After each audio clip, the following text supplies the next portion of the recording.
The woman known to history as Irma Grese was born on the 7th of October 1923 in the village of Wrechen in Mecklenburg, Germany. Her father was Alfred Grese, the overseer of a local estate and a supervisor of the estate's dairy. Her mother, Bertha Winter, was a homemaker who also managed the family's own produce garden and domestic animals.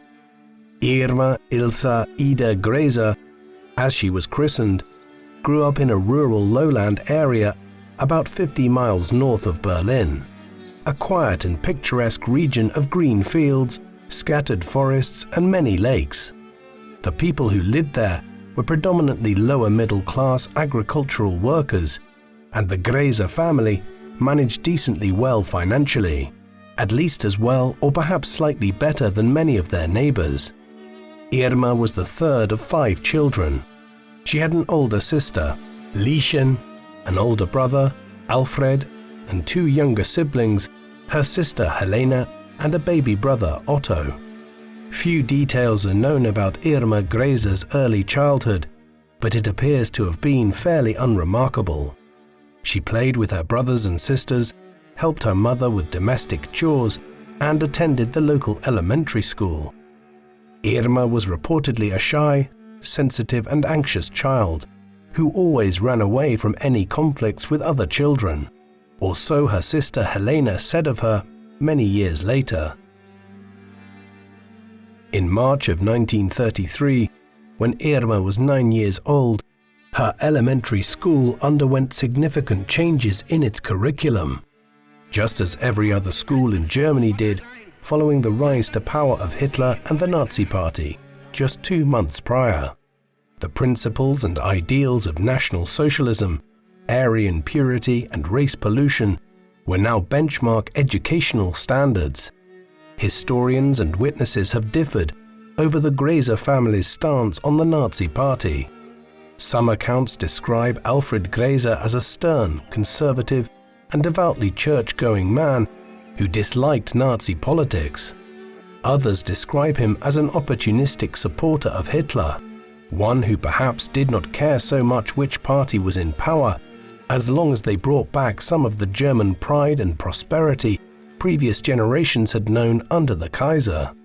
It is true that Alfred Grese did not join the Nazi Party until 1937, so perhaps this latter supposition is accurate.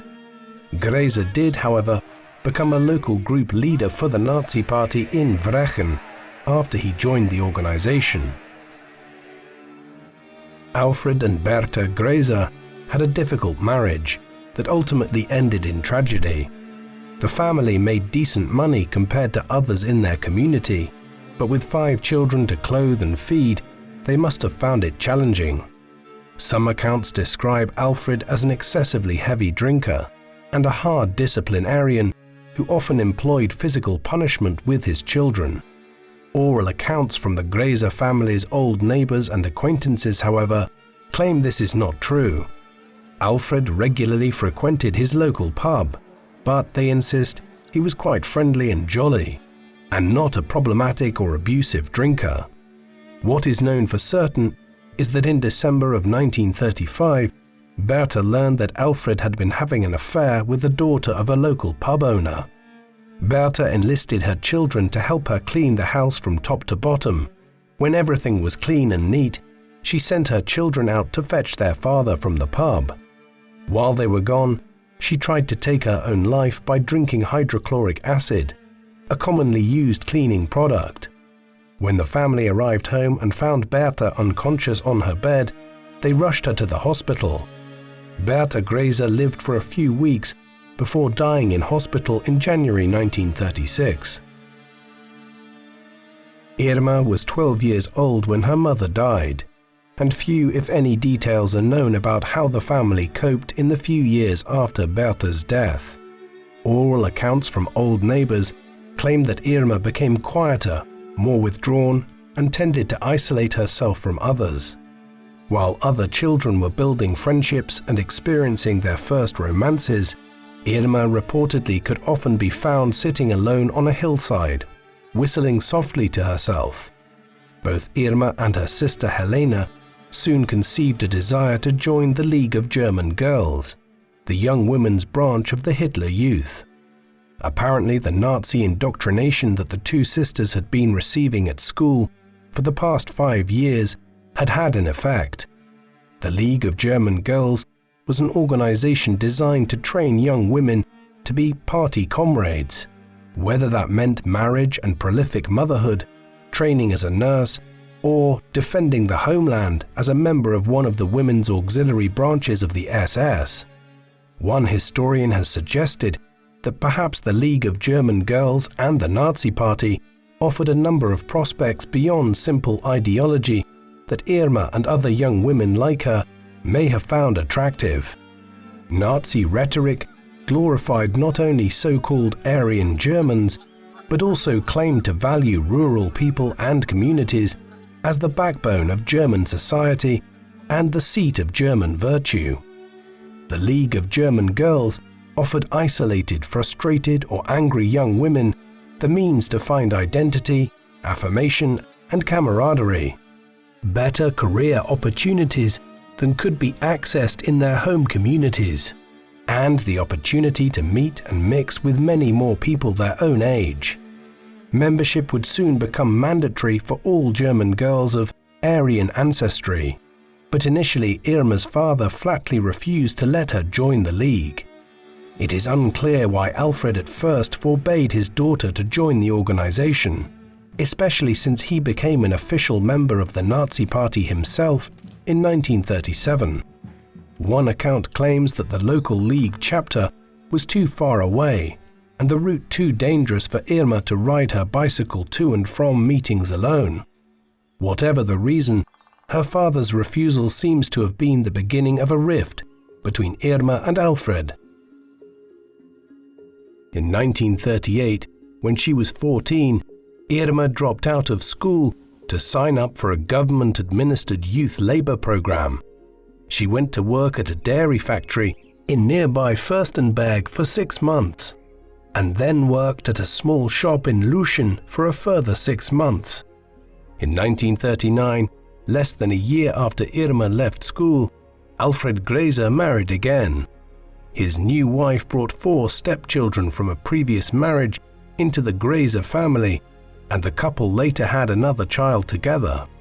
15-year-old Irma, who may not have come home at all throughout her previous year in the labor program, then left home for good. On the strength of a recommendation from her local chapter of the League of German Girls, Irma secured a position as a nurse apprentice at the Hohenleuschen Sanatorium under the supervision and mentorship of the surgeon Dr. Karl Gebhardt, the infamous Nazi physician who would eventually be sentenced to death in 1948 at Nuremberg for medical atrocities. Hohenleuschen had once been administered by the International Red Cross as a tuberculosis treatment facility. Since the establishment of Nazi rule, however, the hospital had become a research center. The Nazi military were especially interested in being able to effectively treat and cure serious battle injuries. Dr. Gebhardt was initially charged with determining the uses and effectiveness of sulfur drugs to treat gangrenous wounds, but soon moved on to experimentation with bone grafting and nerve repair. At Hohenleuschen, on Karl Gebhardt's watch, unspeakably hideous and torturous experiments were carried out on Jewish women from the nearby Ravensbrück concentration camp. Irma Grese spent 2 years as an apprentice and assistant nurse in this hospital. While few, if any, details are known about her specific experiences there, she no doubt became more and more numb to the cruelty and inhumanity of the Nazi regime in such an environment, or worse, more accepting of it. She may also have become more and more indoctrinated with Nazi ideology, since Hohenleuschen was also a convalescent home for ill or injured SS officers. Members of the Nazi High Command, including Albert Speer, Heydrich, and Rudolf Hess, convalesced there throughout the late 30s and in the early years of the Second World War. Gebhardt himself, as her supervisor, may have been a particularly intense ideological influence on Irma. Dr. Gebhardt was an old campaigner for the Nazi Party and had marched with the brown shirts in the streets of Berlin during the early 1920s. Irma was eventually let go from her position at Hohenloischen Hospital. Apparently, after 2 years, she had not improved sufficiently or shown enough competence at her job to become a full-fledged nurse. Irma later wrote that she was particularly disappointed to have failed her apprenticeship and had sincerely wanted to enter the nursing profession. Dr. Gebhardt suggested that she apply for a position as a prison guard at the nearby Ravensbrück concentration camp and referred Irma to a friend of his in the camp's administration. At the time, 17-year-old Irma was too young to be recruited into the SS and was instructed to reapply after she turned 18. Consequently, between the fall of 1941 and the summer of 1942, Irma returned to her previous job at the Fürstenberg dairy factory.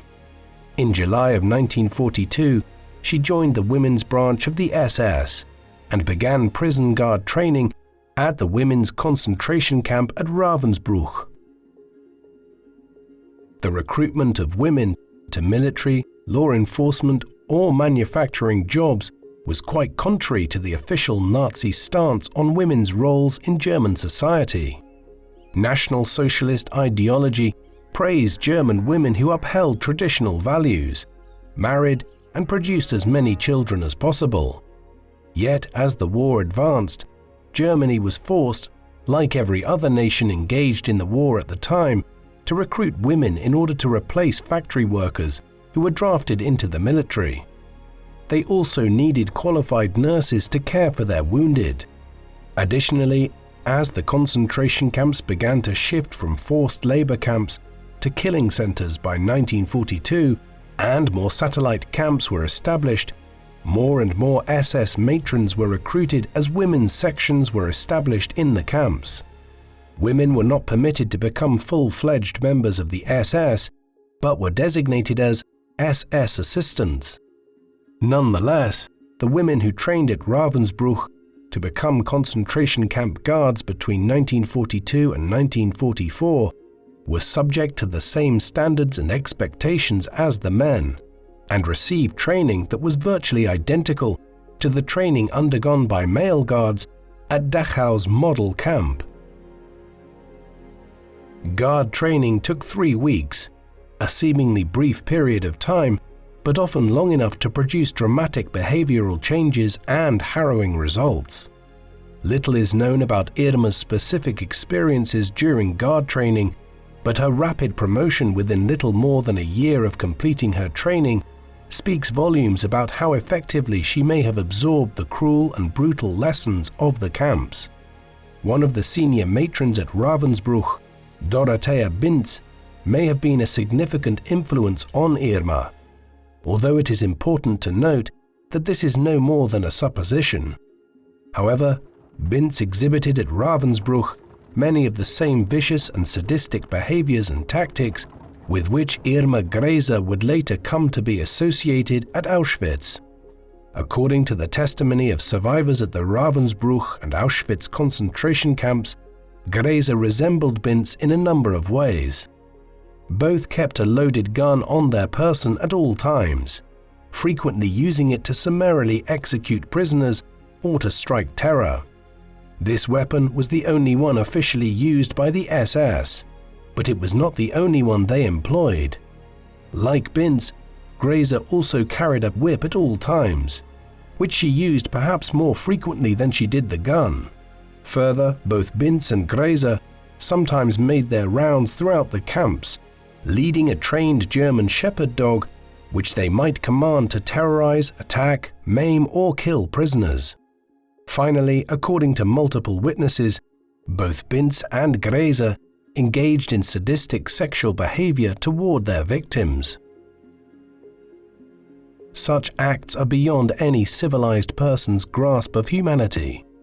While this behavior may have been even more extreme than that of the average camp guard, the vast majority did absorb the systematic program of beatings, starvation, purposely appalling conditions, and humiliating indignity with which the Nazi regime intended to demoralize, defeat, and ultimately kill those they considered subhuman enemies of the state. Whether they were Jews, Slavs, Roma peoples, homosexual men and women, or religious or ideological dissidents. Few camp guards ultimately proved to be as monstrous as Irma Grese. But on the other hand, those who refused to treat prisoners with cruelty were so rare as to be negligible. Most guards adapted to seeing prisoners abused without flinching during training, and most would willingly and even viciously beat prisoners when being watched by other guards. SS camp training sought to cultivate above all a hardness or toughness in its guards. Hitler himself spoke of the need to strip away all weakness and tenderness from Germany's youth to make them violently active, dominating, brutal, and indifferent to pain. "I want to see in their eyes," Hitler wrote once, "the gleam of pride and independence of the beast of prey." SS camp guards were trained to watch prisoners constantly for any signs of individual or organized sabotage. Morning and evening prisoner roll calls were used to model expected guard behavior and were a major component of training. These sessions could sometimes last for hours, with prisoners standing silently in lines in the baking sun or the numbing frost for inspection, and receiving demeaning, cruel, and sometimes even fatal punishments for any perceived infraction, however minor or even non-existent. Guards in training watched their superiors beat and sometimes kill prisoners for supposedly breaking camp rules or for not working hard enough. Finally, guards in training were instructed never to pursue any personal or human contact with prisoners. Even a casual conversation was strictly forbidden and completely taboo. The beginners usually appeared frightened upon first contact with the camp. One survivor of Ravensbrück recalled, "It took some time to attain the level of cruelty and debauchery of their seniors. Some of us made a rather grim little game of measuring the time it took for a new Aufseherin to win her stripes. One little Aufseherin, 20 years old, was at first so ignorant of proper camp manners that she said 'excuse me' when walking in front of a prisoner. She needed exactly 4 days to adopt the requisite manner, although it was totally new for her." Magda Hellinger, a survivor of Auschwitz, was the prisoner functionary of Camp C, assigned to assist Irma Grese when she first arrived at the women's camp there. Magda recalled her first meeting with Grese, during which the 19-year-old appeared rather juvenile and awkward, her hair in 2 braids hanging over her shoulders. Magda was shocked to see her again after several months of working in a different part of the camp. She appeared to have hardened and to have become more vicious and confident in it, patrolling the camp with her uniform flawlessly tailored, her boots shining, her hair and makeup impeccable, and her weapons at the ready. In the decades since World War II, historians, psychologists, and behavioral scientists have proposed a number of theories seeking to explain how so many SS camp staff could have been trained so effectively to adopt and employ such vicious and inhumane treatment on helpless people. Indoctrination is a fairly familiar process to such professionals, but some are quick to point out that particular groups of people can be more easily indoctrinated than others, and such groups seem to have been primarily targeted for recruitment to the camp guard division of the SS. A sizable proportion of the nearly 30,000 SS men and women who became Nazi concentration camp guards were working class, minimally educated young people between 18 and 26 years of age. They largely came from rural or provincial areas with few opportunities, areas which had been hit hardest by Germany's economic woes since the end of the First World War. They had the so-called correct heritage as Aryan Germans and the Nazis told them they were superior to all non-Aryan peoples. It was in these rural parts of the country, rather than in the cities, which the Nazis labeled decadent and subversive, that Hitler's message of Aryan supremacy, hate, and murderous racism often landed hardest. These young people had swelled the ranks of the various branches of the Hitler Youth in the years before the war. Irma Grese fits this description remarkably well. An angry, isolated and bitter nobody from nowhere, she had failed her nursing training, and her future as likely no more than a menial labourer stretched predictably before her. The sudden elevation of such people to relatively prestigious government positions, with the power of life and death over those they blamed for all the country's troubles, resulted in some of the worst documented crimes of violence and murder in human history. It is important to remember also that virtually all female SS camp guards were not drafted, as women in the war auxiliaries were, but actually volunteered for service in the camps. A government advertisement seeking the recruitment of SS camp guards appeared in newspapers in 1938. "You only have to watch over prisoners," the ad read. The advertisement also promised that a food allotment, a well-furnished official residence, and an official uniform would be provided along with an employee salary, which would increase on a schedule. Once she finished her guard training, Irma was employed as an SS Aufseherin, or matron, for nearly 7 months at Ravensbrück, where she promptly passed her probation and reportedly impressed and even surpassed her superiors with her easy adjustment to the camp's vicious and violent regime.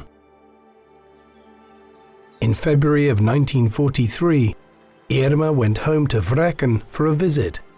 While it cannot be confirmed for certain, this may have been the first time in nearly 4 years that she was received in her family's house. Irma was due to travel to Poland within a few weeks to take up her new post in the women's section of the Auschwitz-Birkenau camp. According to accounts from 3 Grese family members, including Irma herself, this meeting initially went well. Alfred and Irma behaved amicably with each other, despite their previous clashes, and he apparently seemed proud of her for the position she had secured, as well as impressed with her smart uniform and above-average compensation package. The household calm did not last long. Allegedly, just a few days after Irma arrived, one of her younger stepsisters went crying to Alfred that Irma had torn the head and limbs off one of her dolls. This reportedly led to a confrontation between Alfred and Irma, which dissolved what goodwill still remained between them. It is unclear whether Alfred fully understood just what his daughter's job as a prison guard entailed, or if that played any role in his rejection of her. According to Irma Grese, Irma had been immediately angry and insolent with her father when he confronted her. Helena claimed Alfred was also upset about Irma's involvement with the SS and the prison camps. But this statement should be treated with skepticism, since many Nazi-supporting families sought to hide their support and acceptance of the party after the war. Irma herself stated that during the course of this confrontation with her father, one of her younger brothers had run into the room carrying Irma's pistol, which he had found among her personal belongings, and playfully took aim at his father. Alfred, Irma said, had quickly and carefully taken the gun away from his son and struck Irma across the face with it. Irma reportedly collected her belongings and departed her family's home immediately, never to return. In the March of 1943, 19-year-old Irma traveled to Poland to take up her new post in the women's section of the Auschwitz-Birkenau concentration camp. There were more than 30,000 women imprisoned there, and Irma spent the next 2 years oppressing, terrifying, torturing and murdering untold thousands of them. Within 7 months, she was promoted to senior matron, a position in which she began regularly selecting victims for the gas chambers, often in partnership with Chief Matron Maria Mandel or with Dr. Josef Mengele, whose grisly medical atrocities had earned him the reputation among camp inmates as the White Angel of Death. Irma herself earned the nickname the Hyena of Auschwitz during her tenure at the infamous camp. The roll calls, parades and inspections Irma Grese carried out provided opportunities for making sport, one example of the grim and hideous vocabulary that evolved among Nazi camp guards. Making sport referred to the regular practice of targeting and punishing prisoners for any real or imagined infraction, sometimes fatally, with the level of severity often depending upon the disposition and mood of the guard. Numerous camp survivors testified that Grese was particularly vicious at Sportmachen, furiously whipping, caning, or kicking with her jackboots those attempting to avoid her, or to shield others such as children from her during roll call or parade. The enforced exposure of prisoners to filthy and inhumane living conditions contrasted sharply with the impossible expectations the guards imposed on prisoners to keep their barracks clean and neat.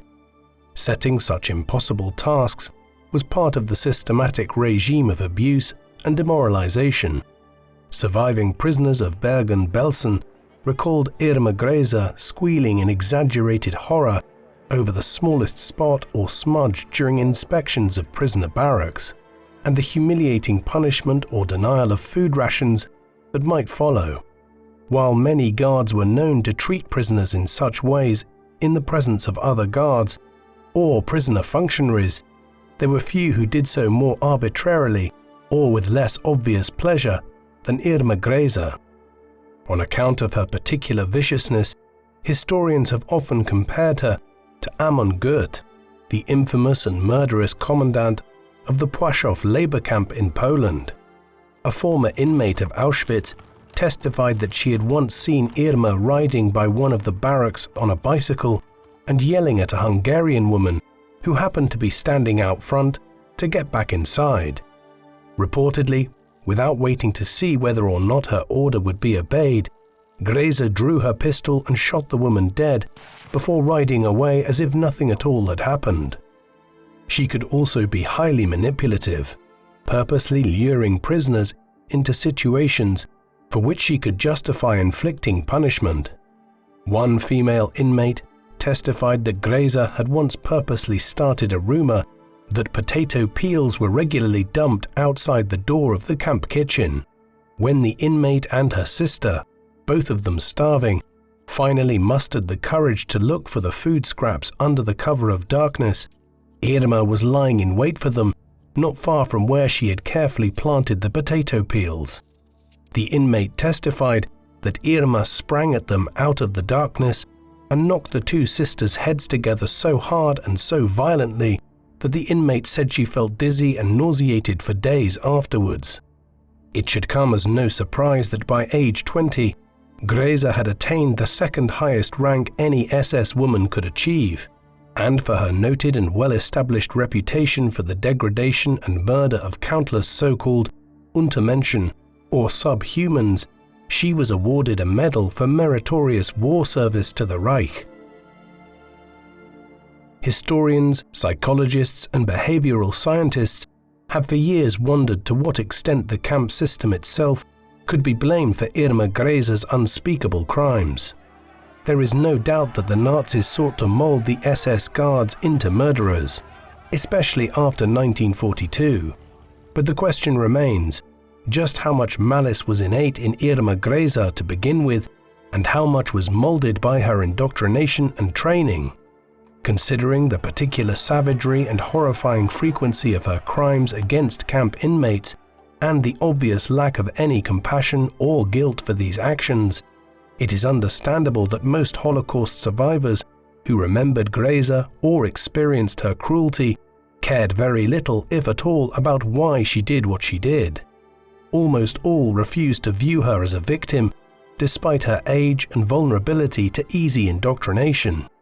The vast majority of guards, they insisted, were cruel and abusive, but not nearly as brutal or sadistic as Irma Grese proved to be.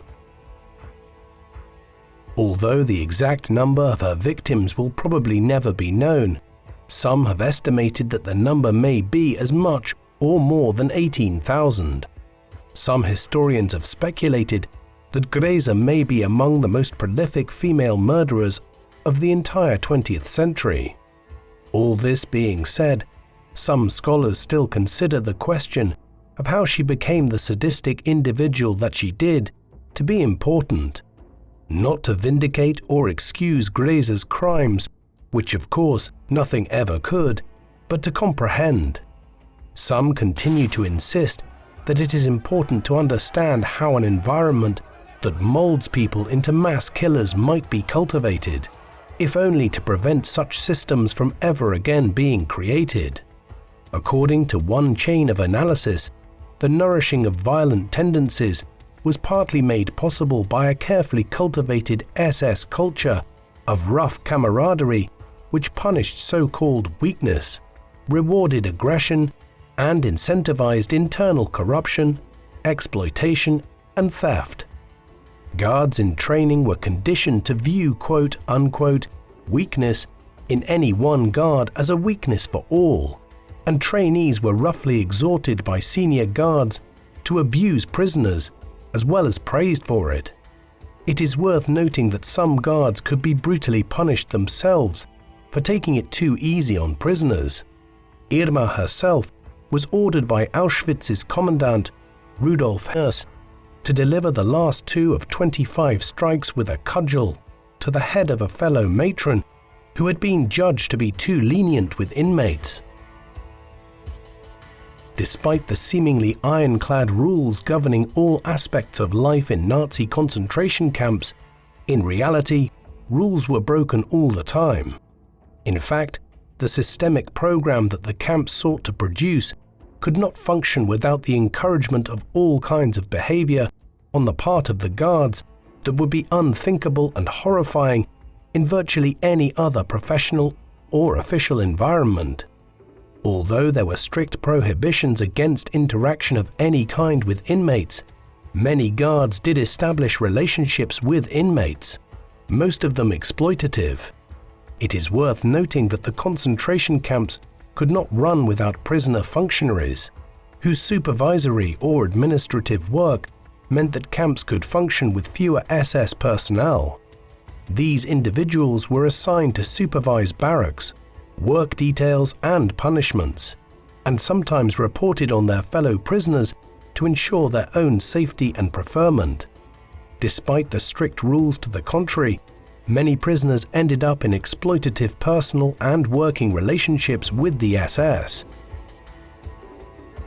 Magda Hellinger was one example of a prisoner functionary who managed to use her position and influence with the guards and administrators to quietly save thousands of her fellow women prisoners from the gas chambers.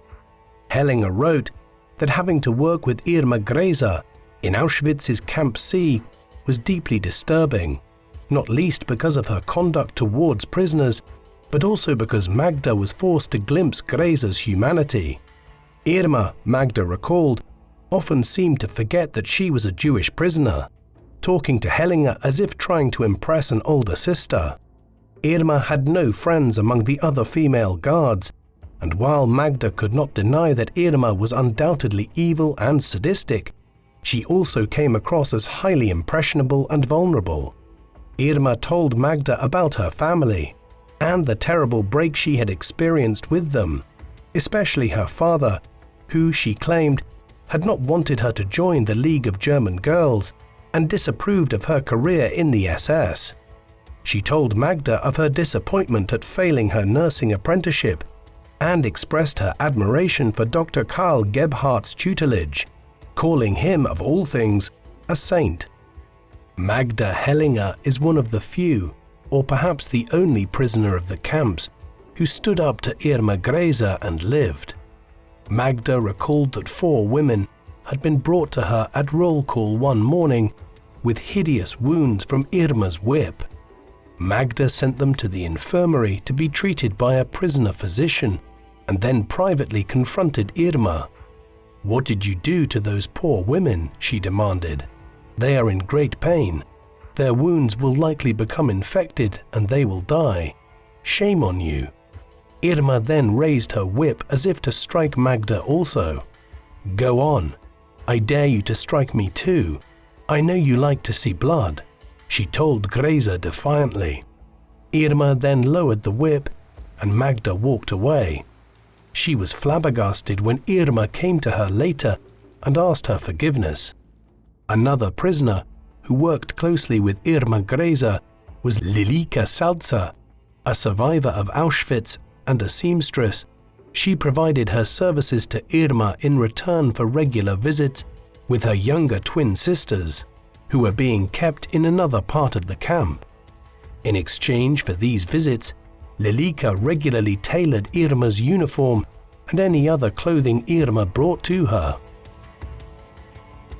SS officers placed a marked emphasis on presenting a neat, clean and well-tailored appearance. Since guards were issued only one uniform, a practice known as organizing was necessary for a guard to present the kind of appearance their superiors expected and approved of. Organizing was another example of a grim camp guard euphemism, referring to the practice of requisitioning resources from prisoners, prisoner functionaries, or any easily bullied fellow guards for one's own benefit.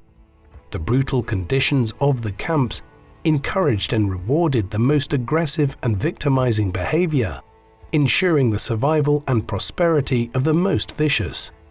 According to numerous survivors, Irma Grese appeared to strut about the camp in her perfectly tailored and spotless uniform, her whip and silver-plated pistol prominently displayed at her hip, with her blonde hair artfully styled and her makeup flawless.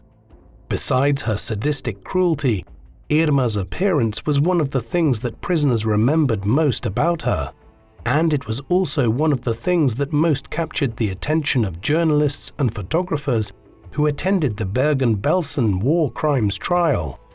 Dr. Gisela Perl, who survived Auschwitz as one of the few doctors imprisoned at the camp, said of Irma, "She was one of the most beautiful women I have ever seen.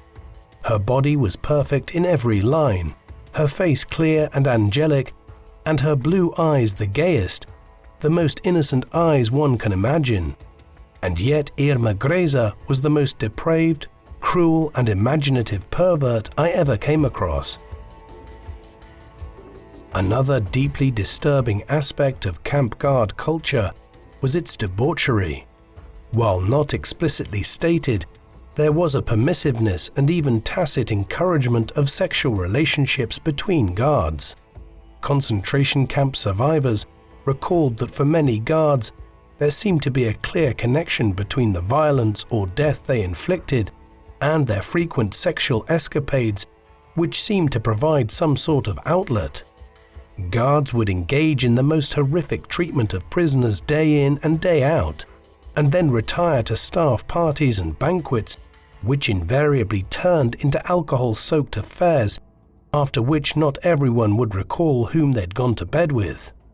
Irma Grese is believed to have had affairs with Auschwitz's commandant, Rudolf Höss, as well as with Dr. Josef Mengele, although Grese's relationship with Mengele reportedly ended abruptly when he discovered that she conducted sexual relationships with women as well as men. In terms of Irma Grese's conduct as a concentration camp guard, the connection between sex and death was particularly pronounced. Multiple Holocaust survivors testified that they witnessed Grese sexually assault and torture numerous women under her charge. Dr. Gisela Perl recalled that Grese even became visibly aroused watching her tend to those poor women's wounds while they screamed in pain. Several former inmates of Auschwitz remembered that Grese discreetly had sexual relationships with numerous female prisoners. This was a serious violation of the Race and Resettlement Act and probably the only crime other than refusing to mistreat prisoners which might have carried any real punishment for a guard. In order to protect herself from discovery, Irma Grese sent the women to the gas chambers.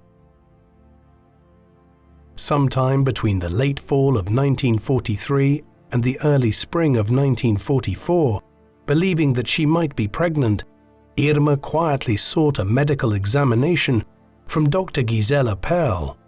As it turned out, the easy sexuality of guard culture had caught up with her, and Dr. Perl informed her that she was indeed pregnant.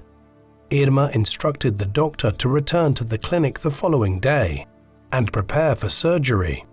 She promised to get Dr. Perl a coat in exchange for ending her pregnancy, a procedure which Irma could not access through the SS clinic since both contraception and termination of pregnancy were both illegal for Aryan women in Nazi Germany.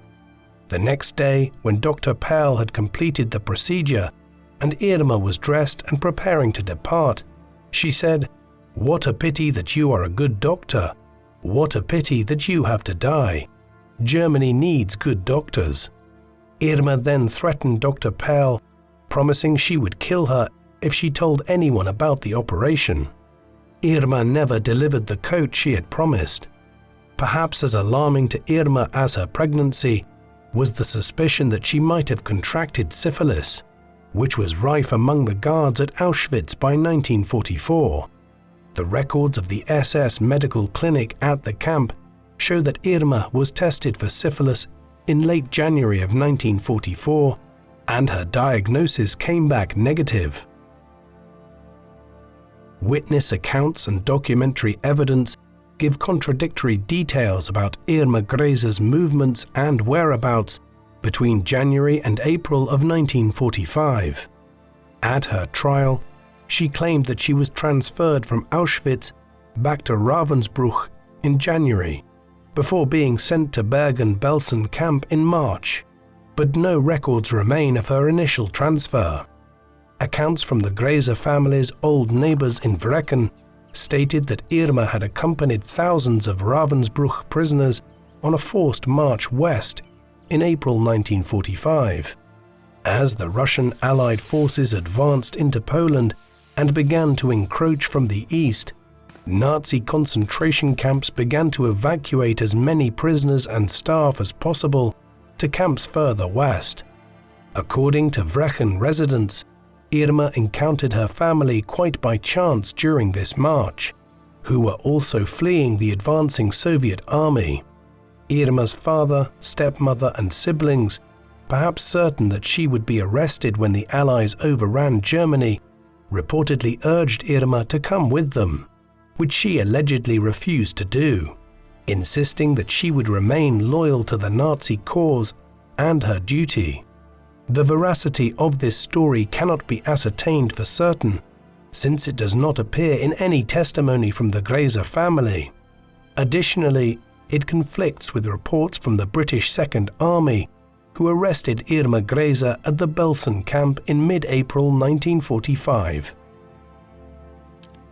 Despite the fact that she was dubbed the beautiful beast by reporters and journalists who observed and wrote about her trial, Irma actually spent less than a month at the prison before the arrival of the British Army and Camp Commandant Josef Kramer's surrender. She did not seem to alter her behavior much, however, continuing to exhibit the same kinds of vicious behavior she had shown towards inmates at Auschwitz. While quite a few Nazi prison guards quietly fled their posts prior to the arrival of the Allied armies, many others stayed in the camps, perhaps as convinced as some military officials that there was still hope for a grand German counterattack that might stem the inevitable Allied victory. Irma later testified that she requested to be posted at Belsen because a certain Franz Hatzinger, an older married man with whom she had formed a relationship at Auschwitz, was stationed there. Kramer, Grese, and others who remained at Belsen appeared defiant to the occupying British authorities, perhaps certain that they would suffer no repercussions for simply having followed orders. Josef Kramer even affected a courteous magnanimity towards his British conquerors, standing with several other administrators in neat formation at the camp's entrance and cheerfully welcoming the army to the camp as the army rolled in. The British troops were utterly sickened and horrified at what they found at Bergen-Belsen. Approximately 100,000 prisoners had been crammed into a camp originally built for 8,000. Barracks built for 100 housed 1,000 prisoners. Belsen had no gas chambers, but thousands nonetheless died every week from enforced starvation, widespread typhus, or wanton murder by the guards. Even after the British troops arrived, they were shocked to hear continuous gunfire throughout the camp and realized that the SS were still trying to carry out their orders to kill as many of the camp's population as possible. The thousands upon thousands of bodies in various stages of decomposition were stacked in massive sickening piles throughout the camp, like cardboard, one British soldier remembered. After the arrest of the camp administration and SS personnel, Irma Grese was imprisoned at Celle, pending trial, which took place in the nearby city of Lüneburg. Grese and 44 of her fellow SS defendants were tried according to English law. 5 military officers and 1 civilian judge formed a tribunal to hear and judge each defendant, and attorneys were appointed from among the British and Polish Allied forces to defend them. Irma Grese proved singularly unhelpful to her lawyer or to her SS co-defendants with her behavior in court. Rather than appearing contrite or ashamed of the horrifying testimony made against her and other SS officers, she instead maintained a haughty and derisive attitude toward her accusers and the court's officers. She often laughed out loud during the testimony of former prisoners or simply looked disdainful and unrepentant. When the utterly hideous footage of the Auschwitz and Bergen-Belsen camps were shown in court, she affected the posture of someone supremely bored, turning away periodically to blow her nose or fix her hair. There was little that her lawyer, Major L.S.W. Cranfield, could do to forestall the inevitable verdict, besides insist that his client had only followed the orders of her superiors, a defense which Irma herself seemed to believe was quite sufficient. The sheer volume of testimony against her, however, was unbelievably damning, with far too many interviews with similar details and claims between them. Irma Grese's mark of disdain crumbled only once, when Helena Grese came to court to testify in her sister's defense as a character witness. Her testimony changed little. Helena's insistence that she could never imagine Irma beating or otherwise mistreating prisoners because she had always run from conflict as a child made no difference. The prosecutor easily weaponized this claim against Grese, conjecturing that this petty coward had perhaps never stood up to anybody with strength or confidence, but had found it easy to vent her rage upon helpless victims as soon as she was given the power and the permission to do so. When Helena described for the court the domestic incident that had led to Irma being exiled from her home and family, Irma's defiant facade finally cracked. She broke into tears and sobbed openly before the court. Because of the enormous volume of testimony and evidence to be presented, the Belsen trial did not begin until the 17th of September 1945. The proceedings took 2 months. On the 17th of November, the defendants were called before the court for sentencing. Irma Grese was found guilty of war crimes for the ill treatment and murder of prisoners at Auschwitz and Bergen-Belsen.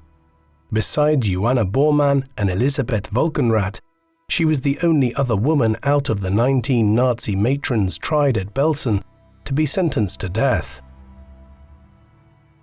Major Cranfield paid a visit to his young client in her cell following her sentencing.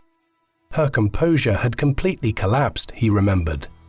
Her face was tear-streaked, her hair an unaccustomed mess, as if she had run her fingers through it again and again.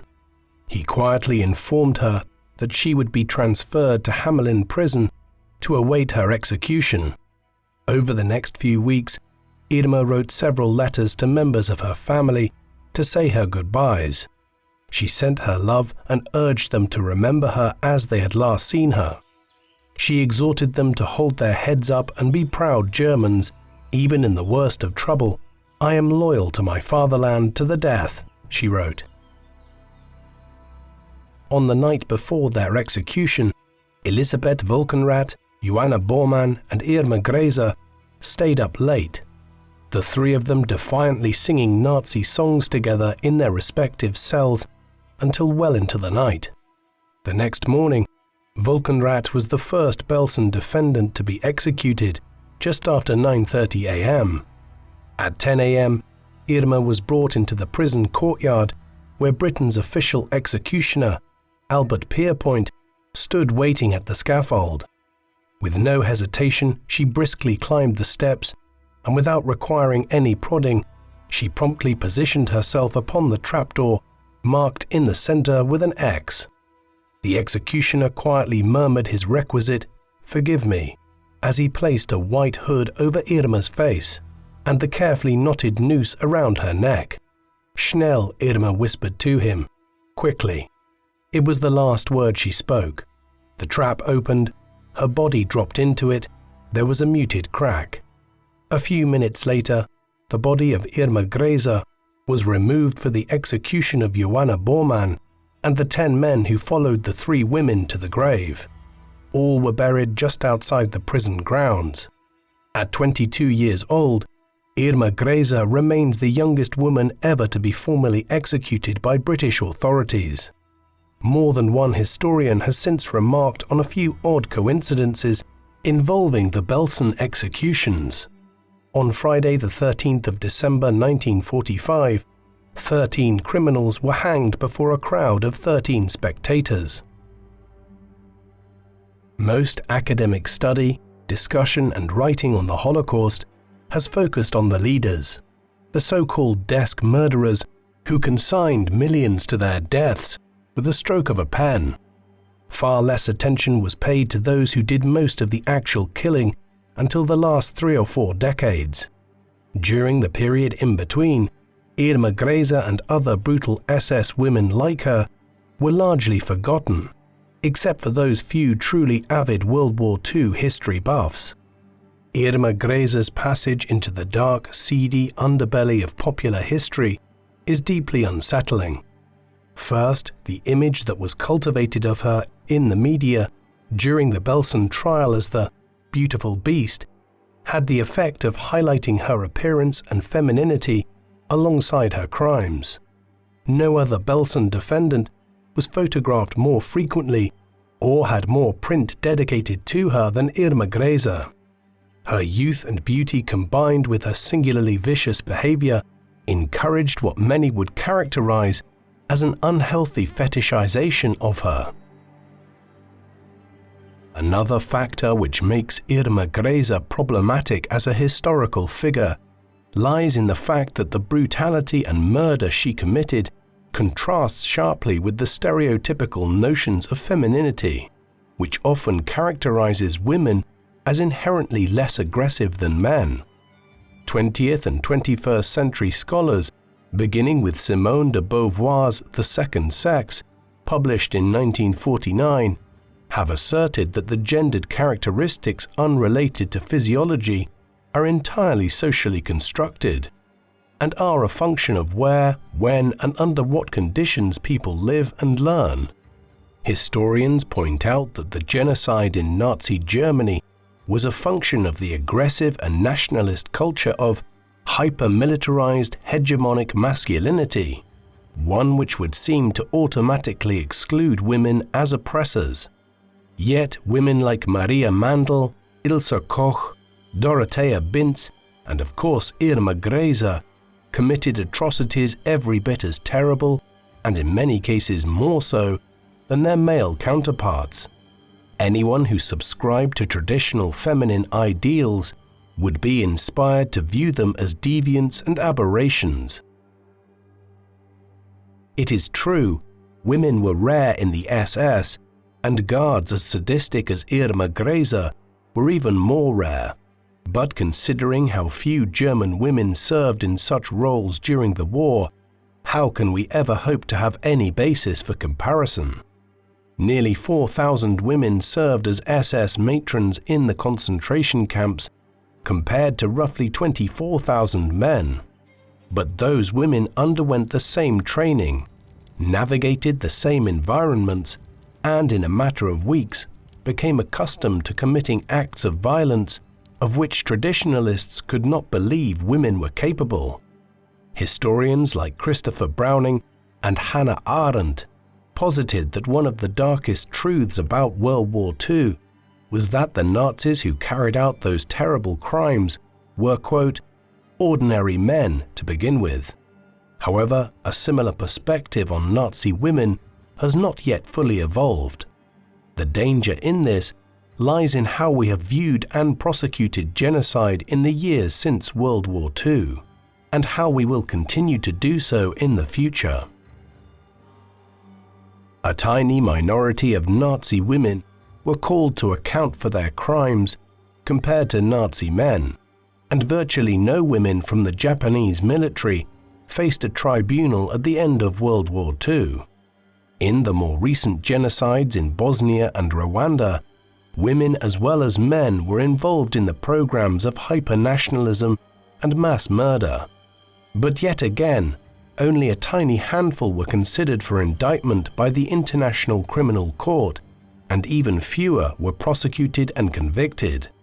Part of the issue also stems from the fact that women make up less than 5% of the world's militaries, and still represent a group most frequently targeted in war crimes, especially sexual crimes, rather than perpetrating them.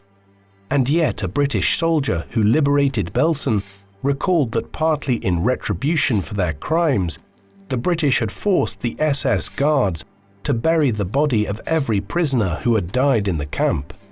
While many of the male guards were visibly sickened by the task, literally tried to run away from it, or even took their own lives rather than lay hands on those they had murdered, not one of the SS women shirked the task or showed revulsion while handling, one after another, the mountain of decomposing bodies left behind at Belsen.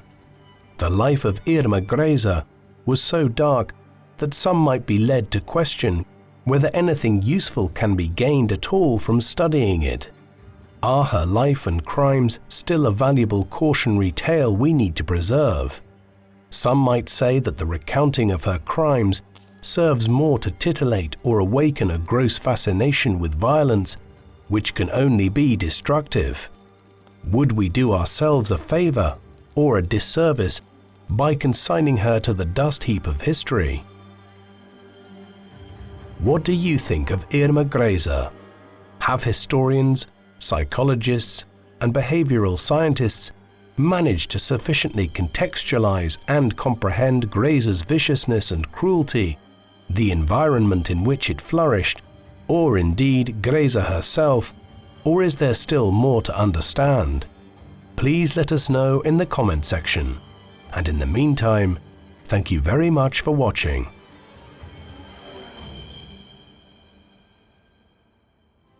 Thank you for watching People Profiles documentaries.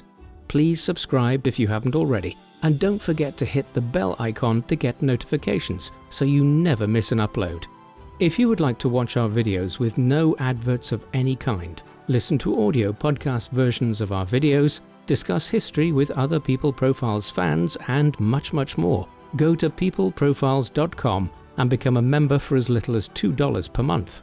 Members can also receive discounted merchandise, behind-the-scenes material, and a credit in our videos, along with much more. So, please support us in our work in return for exclusive offers at peopleprofiles.com via the link in the video description. Thank you very much for watching.